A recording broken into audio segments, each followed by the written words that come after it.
oír lo que el Señor está haciendo a través de nuestra iglesia, a través de sus vidas.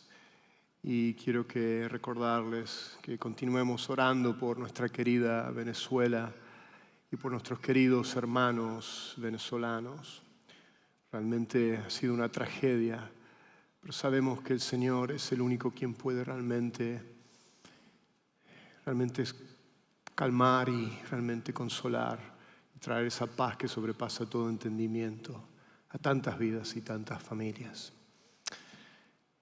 En esta tarde quiero hacerte una pregunta. Si fueras completamente y plenamente honesto en esta tarde, ¿qué es lo que te quita el sueño por las noches? ¿Qué es lo que te produce o te da miedo o temor? Tal vez sea, ¿no es cierto?, una situación de tu salud, tal vez un diagnóstico inesperado, una operación inesperada, como me pasó a mí precisamente hace un año atrás, ya agosto del año pasado. Perfecta salud, todo bien, todo chévere, y de repente me tienen que operar de mi cuello y mi columna. Esas cosas que así vienen sin esperar. Tal vez sea un problema económico, una situación con tus hijos que están rebeldes, o tal vez sea, ¿no es cierto?, algo que está fuera completamente de tu control, ¿no es cierto?, que es lo que te está robando y quitando el sueño y lo que está trayendo temor a tu vida. Yo creo que todos nosotros luchamos y tenemos esta realidad, ¿no es cierto?, de este tipo de luchar con los temores y miedo en nuestras vidas. Y muchas veces nuestros temores lo que hacen es que revelan dónde hemos puesto nuestra seguridad. Porque el temor es como que revela, ¿no es cierto?, lo que más valoramos. Y muchas veces, ¿no es cierto?, lo que más valoramos, por ejemplo, tenemos temor de perder nuestra salud. ¿Por qué? Porque valoramos nuestra salud. Tenemos el temor de perder a nuestros seres queridos. ¿Por qué? Porque amamos a nuestros seres queridos. O a veces tenemos temor, ¿no es cierto?, del hecho de perder nuestros trabajos. ¿Por qué? Porque provee la seguridad económica para nuestra familia. Y lo que eso nos dice, y lo que eso te dice a ti y a mí, es que muchas veces, ¿no es cierto?, nuestros temores, lo que más, ¿no es cierto?, cuanto más dependemos de algo para sentirnos seguros, más miedo tenemos de perderlo. Creo que no sé si lo han puesto ahí en la pantalla, pero cuanto más dependemos de algo que nos sentimos seguros, más temor tenemos de perderlo. Por eso que el temor es como una ventana a nuestro corazón, ¿no es cierto? Nos muestra dónde realmente estamos poniendo, dónde estamos buscando nuestra seguridad. Ahora, imagínate por un momento de que estés rodeado de enemigos que constantemente estén tratando de quitarte la vida. Imagínate por un momento de que tienes una tremenda incertidumbre, ¿no es cierto?, de lo que puede pasar el día de mañana en tu vida, si vas a estar vivo, si vas a estar muerto. Bueno, ese era el contexto de David cuando él escribió el Salmo 27. Muchos creen que este salmo fue escrito en unos momentos más difíciles de la vida de David. Algunos creen que tal vez fue durante esos años, esos 8 o 10 años que estaba siendo él perseguido por el rey Saúl. Otros creen que tal vez fue durante el tiempo de la rebelión de su hijo Absalón, cuando quiso usurpar el reino de su padre. Pero la verdad que no sabemos exactamente cuándo él lo escribió, pero sí sabemos que David no escribe este salmo desde la comodidad de un palacio. Él lo escribe en medio de la oposición. Él lo escribe en medio de la incertidumbre, en medio del peligro que él estaba viviendo constantemente. Y sin embargo, como vamos ahora a desarrollar el mensaje y ver este Salmo 27, él declara al principio del Salmo: el Señor es mi luz y mi salvación, ¿de quién podré tener miedo? Y la pregunta que yo me haría, y la pregunta que yo sé que tal vez tú te harías, es: ¿cómo puede alguien hablar así en medio de la incertidumbre y en medio del peligro que le rodeaba? Y no es casualidad de que este Salmo 27 haya sido el salmo predilecto, el favorito de nuestra heroína de la fe, Corrie ten Boom, que mientras ella estaba en la Segunda Guerra Mundial en el campo de concentración nazi con su hermana Betsy, ella recurría constantemente a este Salmo 27 para encontrar o poder enfrentar sus temores que ella tenía ahí en ese campo de concentración y poder también aferrarse a la única esperanza que Dios puede traer. Más tarde, años después, Corrie ten Boom, ella escribió precisamente en su experiencia que ella tuvo en el campo de concentración y acerca de este Salmo 27, ella escribe lo siguiente: nunca tengas miedo de confiar un futuro desconocido a un Dios conocido. Y eso es precisamente, hermanos, el mensaje del Salmo 27. Este salmo nos permite entrar al corazón de David y descubrir, ¿no es cierto?, dónde encontraba David su seguridad, su satisfacción y su esperanza. Quiero que mantengan en mente esos 3 puntos porque eso es lo que vamos a estar desarrollando en el mensaje de hoy. Y eso me lleva entonces a la primera verdad del mensaje. Primera verdad del mensaje, que la fe crece cuando recordamos quién es Dios. Cuando recordamos quién es Dios. Acá David no nos está ofreciendo una fórmula mágica para que el temor, ¿no es cierto?, se desvanezca, sino que acá David nos está mostrando cómo cultivar una fe que sea más grande que nuestros temores. Y ahí, volviendo a los versículos 1 al 3, vamos a estar viendo en este primer punto, cuando él dice en el versículo 1 nuevamente, él dice: el Señor es mi luz y mi salvación, ¿a quién temeré? El Señor es la fortaleza de mi vida, ¿de quién tendré temor? ¿Han notado que es un Dios personal para David? Él no dice, el Señor es la luz o la salvación. Él dice, es mi luz, es mi salvación, es mi fortaleza. Él no es un Dios de lejos, es el Dios personal de David.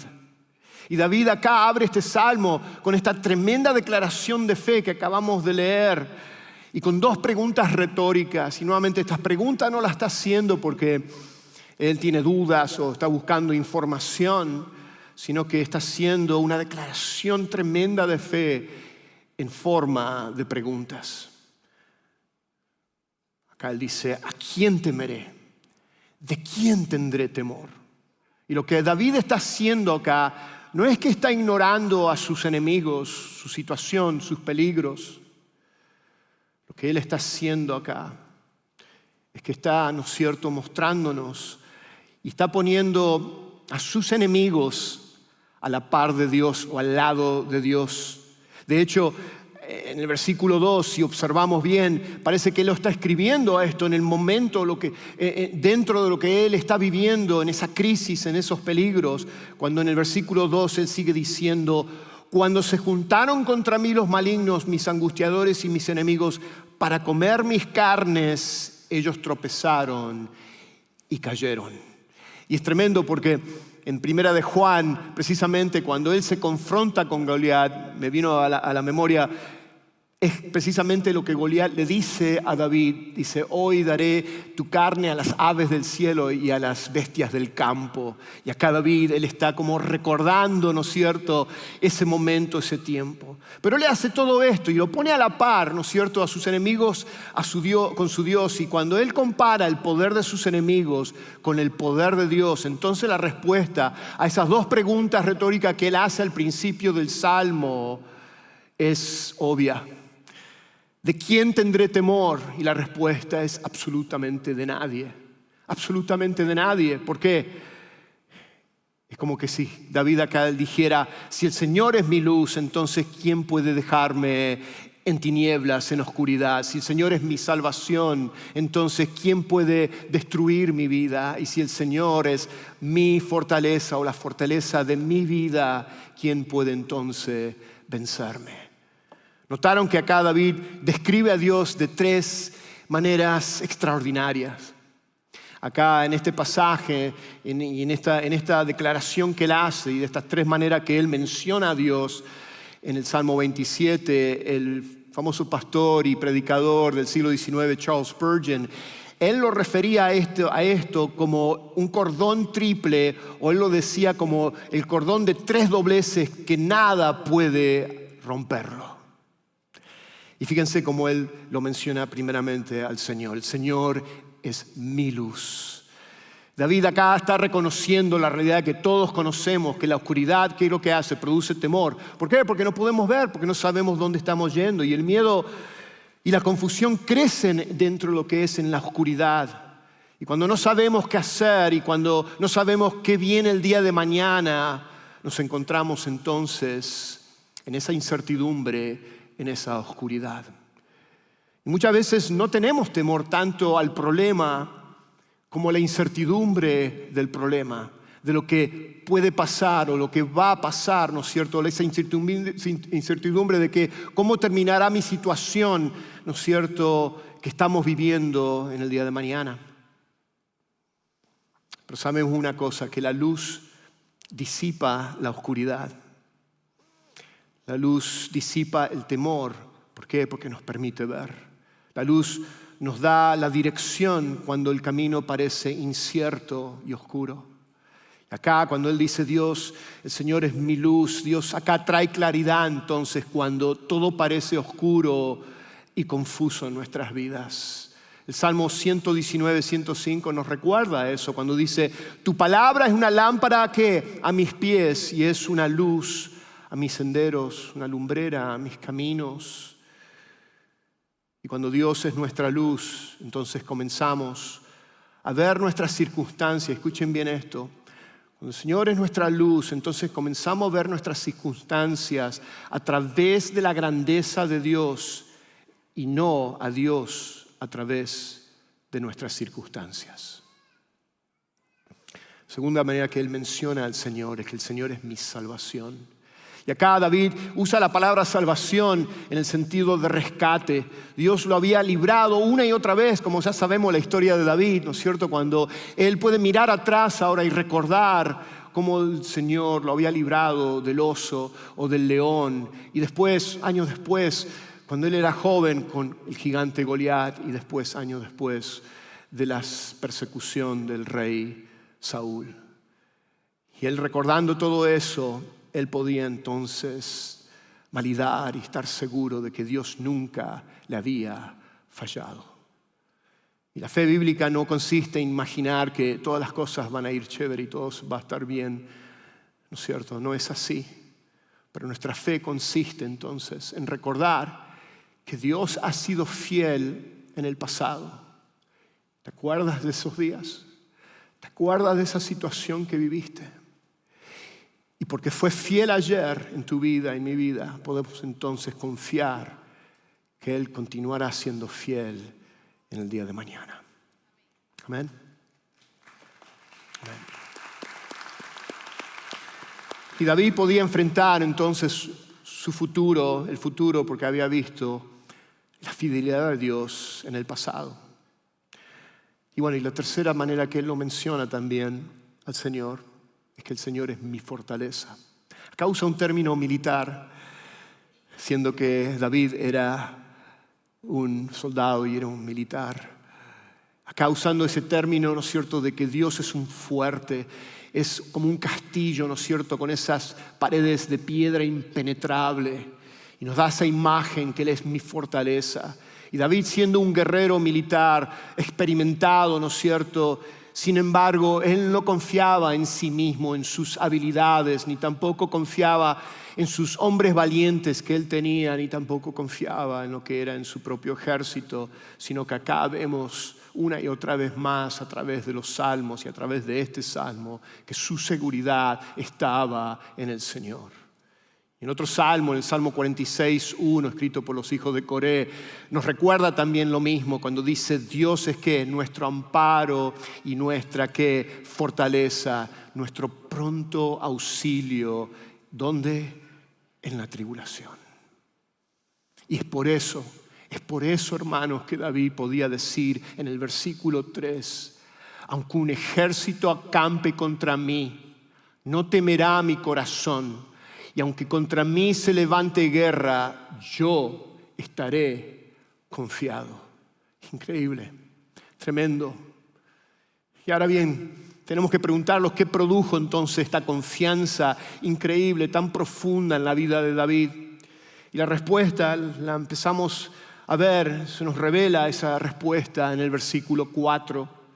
Ahí descubrimos el verdadero secreto de la vida de David.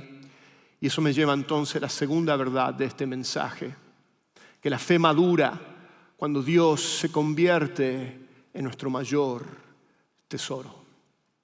Acá vamos a ver los versículos 4 al 6 del Salmo 27, pero veamos, enfoquémonos en el versículo 4 primeramente. Dice, una cosa que he pedido al Señor y esa buscaré. Yo quiero que ustedes presten atención a lo que está diciendo aquí David. Dice, que habite yo en la casa del Señor todos los días de mi vida, no de vez en cuando, no los domingos, no algunas veces, todos los días de mi vida. ¿Para qué? Para contemplar la hermosura del Señor y para meditar en su templo. Observen el cambio que ocurre acá en el Salmo. Hasta acá, en el versículo 1 al 3, David estaba hablando, ¿no es cierto?, de lo que Dios había hecho en su vida, de la protección que había traído el Señor sobre la vida de David, de que Dios era su luz, de que Dios era su salvación, de que Dios era su fortaleza. Pero al llegar al versículo 4, David deja de hablar de la protección de Dios, de las bendiciones de Dios, y nos deja ver dentro de su corazón. Escuchen lo que él pide.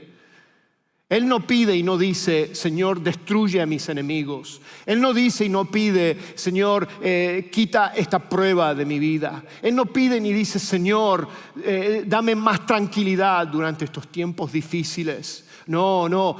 De todas las cosas que David pudo haber pedido, él pidió una sola cosa. Y esto nos está hablando a ti y a mí, a nuestros corazones. Lo que él está pidiendo, y ya lo leímos, que quiero estar contigo, le está diciendo. Quiero contemplar tu hermosura. Quiero estar en tu presencia todo el tiempo, toda mi vida. Y acá cuando hablamos que Él quiere contemplar la hermosura del Señor, es tan solo de pensar eso, decir que la hermosura de Dios no está hablando de la totalidad de quién es Él. No está hablando de la hermosura de su misericordia. No está hablando de la hermosura de su fidelidad. No está hablando de la hermosura de su amor, de su gracia.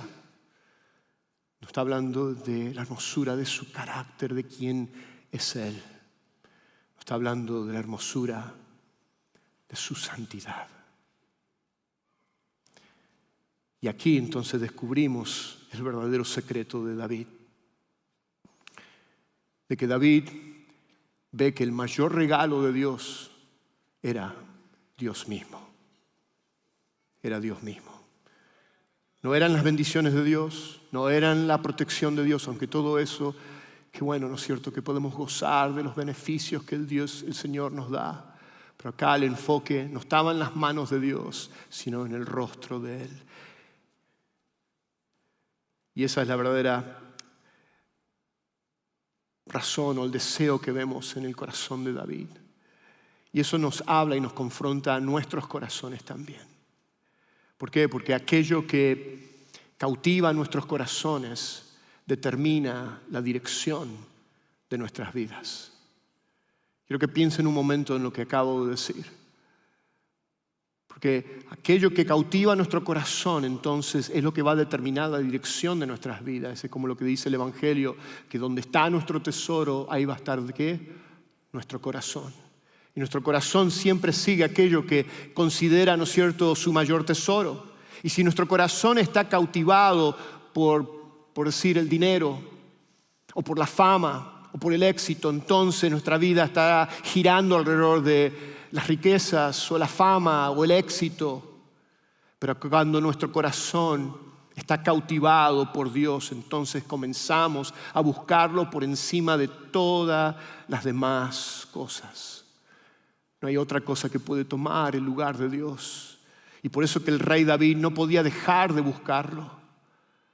Y cuanto más él contemplaba la hermosura de Dios, más deseaba vivir en su presencia. Amén. C.S. Lewis dijo una vez con respecto a esto, él dice, aquel que tiene a Dios y todo lo demás, hablando de riquezas, tal vez fama, éxito, dice, no tiene más que aquel que tiene solamente a Dios. Y eso es exactamente lo que David descubrió aquí.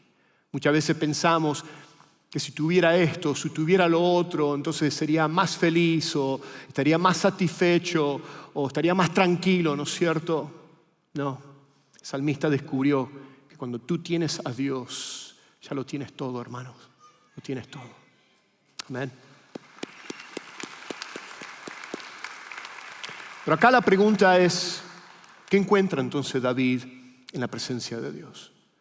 Leímos que es el deseo de su corazón y lo vemos eso en los versículos 5 y 6 del Salmo 27. Dice así la palabra del Señor. Porque en el día de la angustia me esconderá en su tabernáculo. En los secretos de su tienda me ocultará. Sobre una roca me pondrá en alto. Entonces será levantada mi cabeza sobre mis enemigos que me cercan. Hablando de victoria sobre sus enemigos. Y en su tienda ofreceré sacrificios con voces de júbilo. Cantaré, sí, cantaré alabanzas al Señor. Acá David menciona el tabernáculo, esta tienda, ¿no es cierto?, donde habitaba la presencia del Señor. Todavía no estaba el templo construido, porque sabemos que después, años después, su hijo Salomón iba a construir el primer templo. Pero acá él menciona el tabernáculo. Y para los israelitas, para el judío, el tabernáculo representaba la presencia de Dios, la protección de Dios y la comunión con Dios. Pero acá David lo que él está diciendo, que cuando él vive cerca de la presencia de Dios, cerca de Dios, entonces él encuentra tres cosas que lo acabamos de leer en los versículos 5 al 6. Primero, lo que él encuentra es un refugio en medio del peligro, cuando él dice, me esconderá en su tabernáculo. Lo segundo que él encuentra acá en la presencia del Señor es seguridad en medio de la incertidumbre. Cuando él dice, sobre una roca me pondrá en alto, o sea que Dios me coloca donde mis enemigos no pueden, ¿no es cierto?, destruirme. Y lo tercero acá que vemos que él encuentra en la presencia del Señor es gozo en medio de la batalla. Un refugio para tu vida y mi vida, seguridad y ahora un gozo en medio de la batalla. Cuando Dios nos libra, cuando Dios lo libró a él, la respuesta fue de adorarlo. Cantaré, sí, cantaré alabanzas al Señor.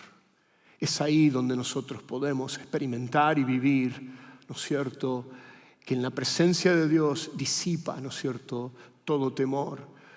Y es en la presencia del Señor donde hay plenitud de gozo. Y a su diestra dice, deleites para siempre. El problema es que muchos nosotros buscamos a Dios por lo que Él puede hacer o lo que Él puede darnos. Y nada malo con eso, que Dios desea bendecir a sus hijos. Pero acá David va más allá de eso. Él profundiza mucho más allá de tan solo ver las manos de Dios, sino que David aprendió a buscar a Dios por quien Él es y solamente por quien Él es. Sea que Dios lo bendiga o no lo bendiga, sea que Dios lo libre de la batalla o no lo haya librado de la batalla.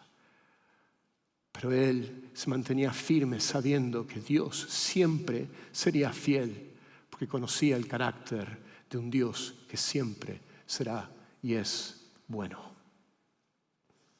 David no buscaba un edificio, el tabernáculo, como protección, como seguridad, buscaba a Dios. Y hoy nosotros encontramos esa misma presencia en Cristo, nuestro verdadero tabernáculo y nuestra verdadera roca fuerte y nuestro verdadero refugio. Juan 1 nos dice que el Verbo se hizo carne. Dice, y habitó entre nosotros. O sea, en otras palabras, eso significa hizo tabernáculo.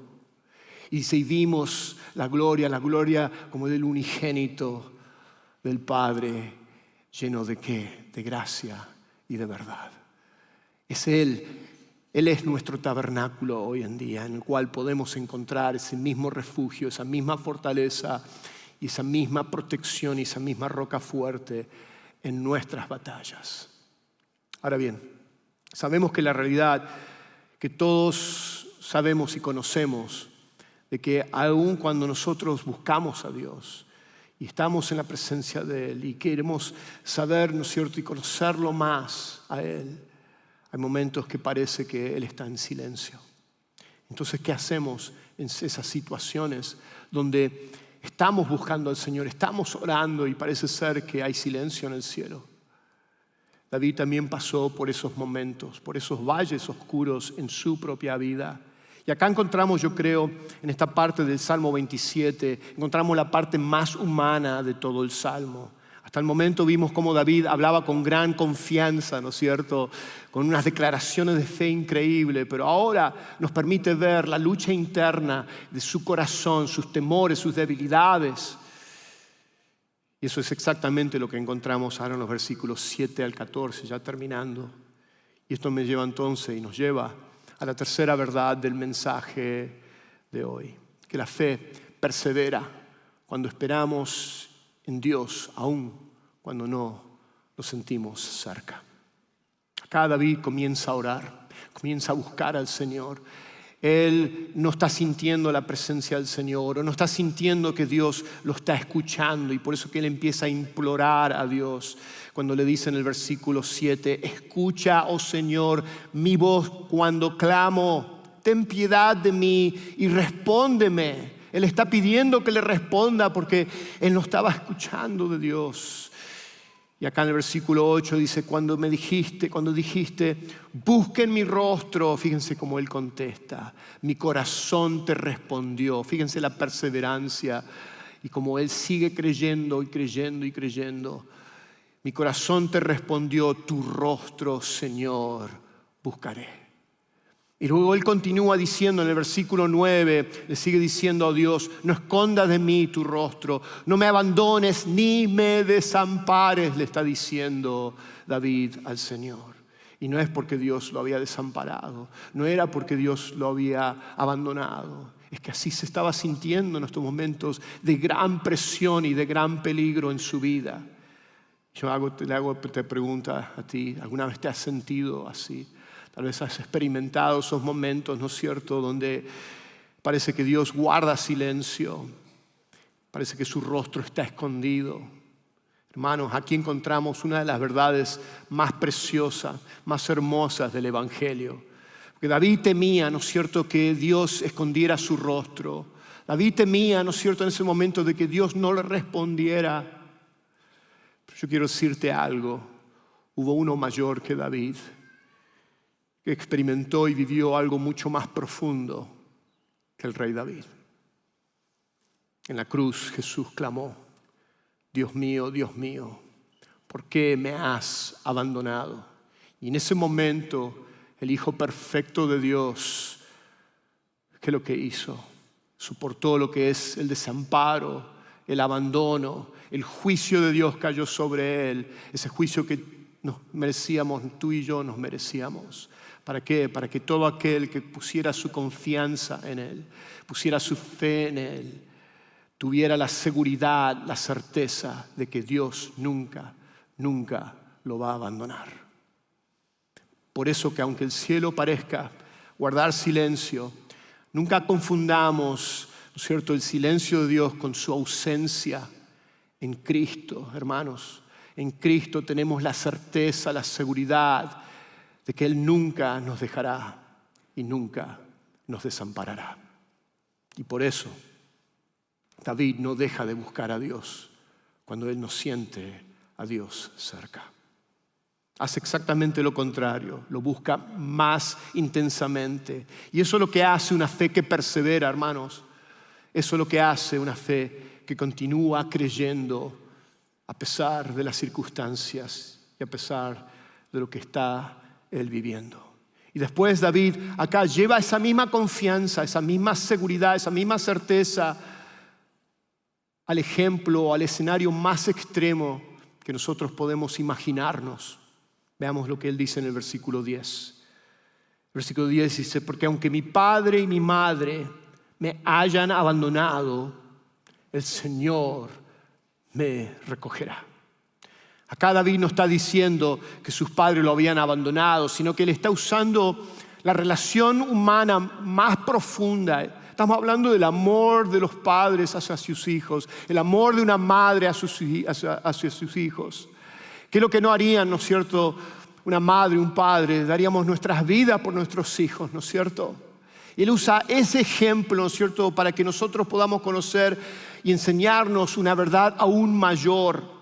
Y lo que él está diciendo acá, si hasta el amor de un padre y una madre pudiera fallar, si eso pudiera ocurrir, el amor de Dios jamás fallará.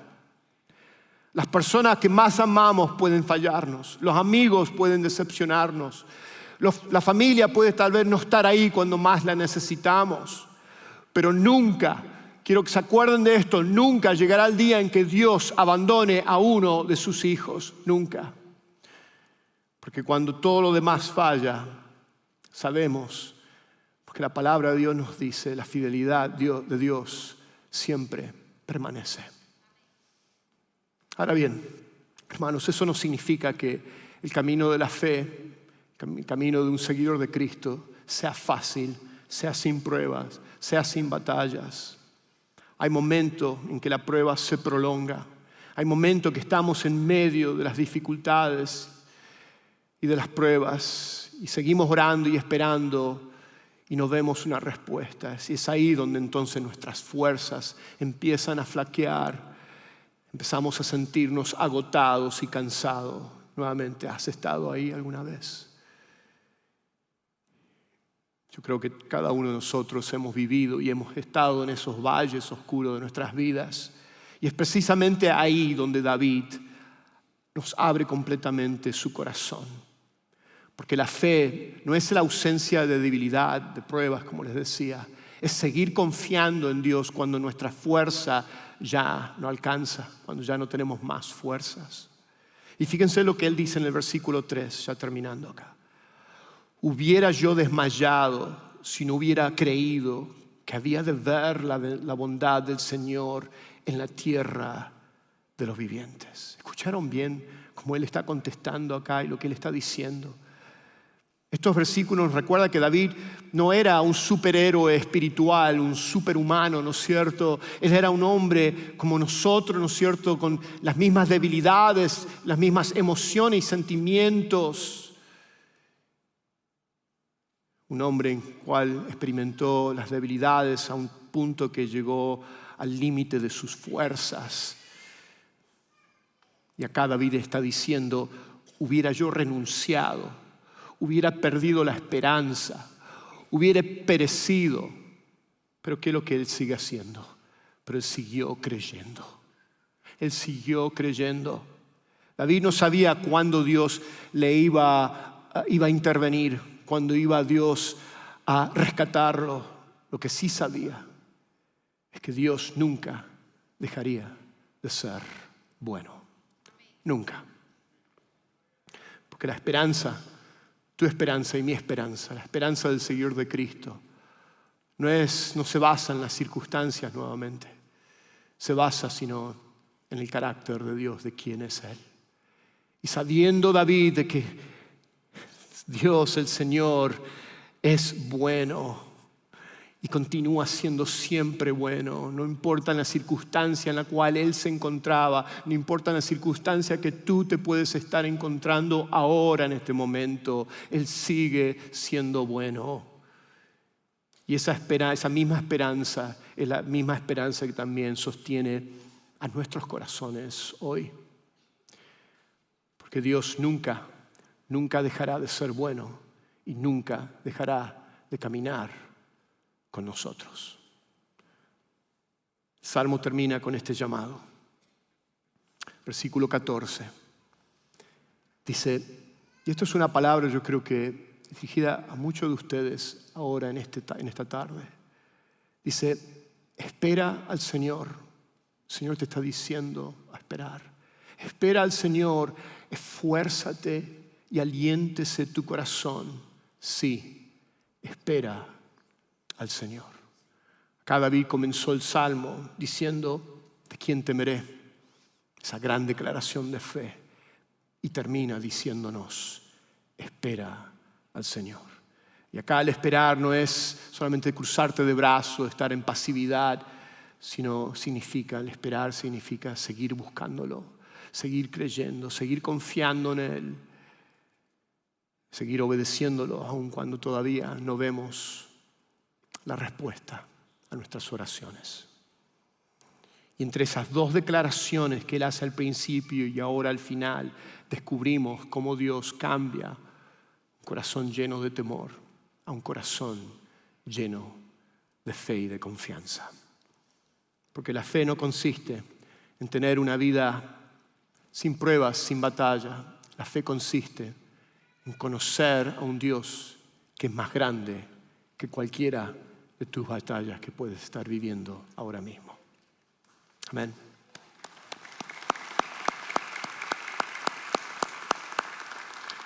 La buena noticia, hermanos, la buena noticia del Evangelio es que este mismo Dios de David es el Dios que se acercó a nosotros a través de la persona de Jesucristo.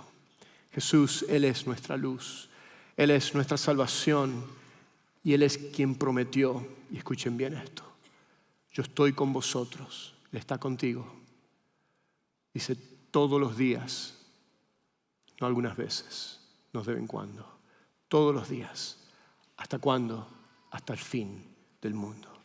Y eso significa que cualquiera sea tu batalla, hermanos, que enfrentes en esta semana, en este mes, en este año, cualquier sea el temor, ¿no es cierto?, que esté tratando de robarte tu paz. Quiero decirte algo, Él nos promete que no lo vamos a enfrentar solos, nunca, sino que Él prometió estar con nosotros en medio del horno que está ardiendo, en medio de nuestras pruebas y nuestras batallas. Porque el Dios que sostuvo a David es el mismo Dios que hoy en día te sostiene a ti y a mí. Y Él nunca dejará de ser fiel, sino que es un Dios que continuará siendo siempre, siempre bueno. Y si tú estás acá en esta tarde y has escuchado este mensaje y tú deseas vivir con esa confianza, con esa fe, con esa realidad de que lo que estés pasando, la prueba que estés pasando, tú encuentres ese pronto auxilio en tu tribulación. La única manera es teniendo a Cristo como tu único y suficiente Salvador. Él es tu roca fuerte, Él es tu refugio, Él es tu tabernáculo. Él es quien prometió nunca dejarte y nunca desampararte. Y si tú nunca has puesto tu fe en Jesús como tu Señor y tu Salvador, hoy tienes la tremenda oportunidad de no irte de este lugar sin tomar ese paso de fe. Y saliendo por estas puertas de atrás tenemos lo que es nuestro centro de siguientes pasos. Y ahí tenemos colaboradores que van a estar ahí listos para practicar contigo, para explicarte más lo que significa el recibir a Cristo como tu Señor y Salvador. Pero también si has venido con alguna carga, con alguna necesidad, yo quiero animarte a que pases también por nuestro centro de siguientes pasos. Y te agarres de la mano de nuestros hermanos ahí, hermanas que están ahí, para que oren contigo. Amén. ¿Por qué no terminamos a orar? Padre, te damos gracias por este precioso mensaje, por esta preciosa palabra tuya en Salmo 27.